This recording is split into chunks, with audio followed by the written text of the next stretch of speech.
वो कहानियां जो दिल को नरम कर दें, वो सबक जो जिंदगी का रुख बदल दें। अस्सलाम वालेकुम दोस्तों, आप देख रहे हैं हमारा प्यारा चैनल घर और कहानी, जहां हम आपके लिए लाते हैं ऐसी सबक आमोज और जज्बाती कहानियां जो दिल को छू जाएं और रूह को जगा दें। अगर आप भी चाहते हैं कि आपकी जिंदगी में सब्र, शुक्र और ईमान की रोशनी आए, तो वीडियो को आखिर तक जरूर सुनें। आज की कहानी है लकड़हारे के सब्र का फल। एक गांव के किनारे एक गरीब लकड़हारा अपने छोटे से कच्चे घर में अपनी बीवी और 2 बच्चों के साथ रहता था। उसका नाम सलीम था। वो रोज सुबह सवेरे जंगल जाता, लकड़ियां काटता और बाजार में बेचकर अपने बच्चों के लिए रोटी का इंतजाम करता। सलीम बहुत मेहनती था, मगर किस्मत जैसे उससे नाराज थी। कभी लकड़ियां कम मिलती, कभी बाजार में दाम गिर जाते। कई बार ऐसा भी होता कि सारा दिन की मेहनत के बाद भी घर में सिर्फ एक वक्त का खाना आता। एक सर्द रात थी, तेज हवा चल रही थी। बच्चे भूख से सहमे हुए मां के पास बैठे थे। घर में आटा खत्म हो चुका था।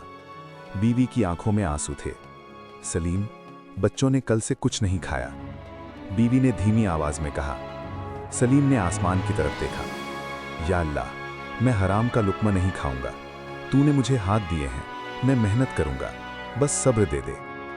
उसी रात एक गांव का एक अमीर शख्स जंगल के रास्ते से गुजरा। उसकी नजर सलीम पर पड़ी, जो अंधेरे में भी लकड़ियां जमा कर रहा था।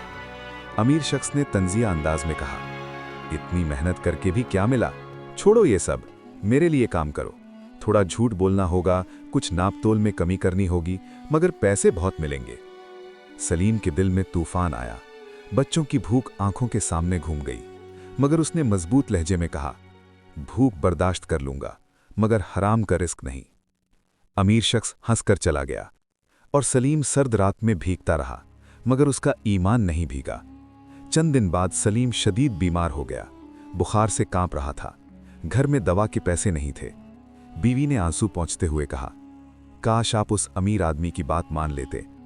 सलीम ने कमजोर मुस्कुराहट के साथ जवाब दिया, जो अल्लाह पर यकीन रखता है वो लोगों के सहारे नहीं ढूंढता। इसी दौरान एक दिन जंगल में लकड़ियां काटते हुए उसे एक भारी थैला मिला। उसने खोलकर देखा तो वो सोने के सिक्कों से भरा हुआ था। उसका दिल जोर जोर से धड़कने लगा। या अल्लाह, क्या ये मेरी आजमाइश है?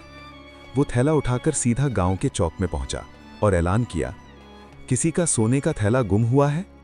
लोग हैरान रह गए। कुछ ने कहा, चुपके से रख लेता, कौन देख रहा था? मगर सलीम ने कहा, अल्लाह देख रहा था।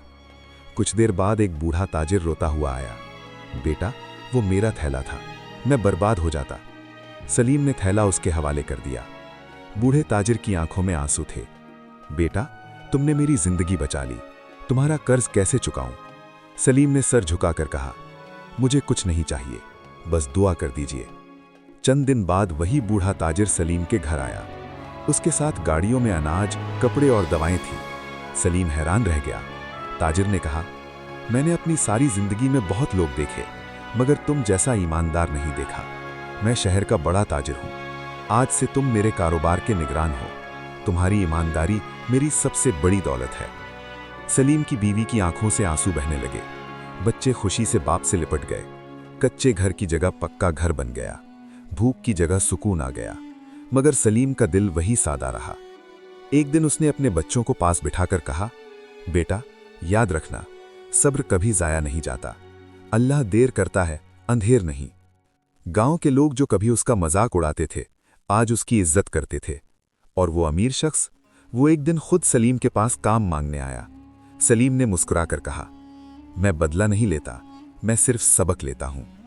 ये कहानी हमें सिखाती है कि भूख, बीमारी और मुश्किल वक्ती होती है, मगर ईमान और सब्र हमेशा कामयाब होते हैं।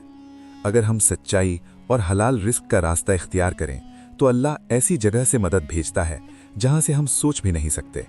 अगर आपको ये कहानी पसंद आई हो तो इसे ज़रूर शेयर करें और घर और कहानी को सब्सक्राइब कर दें, क्योंकि हो सकता है किसी की ज़िंदगी में उम्मीद की एक नई किरण बन जाए।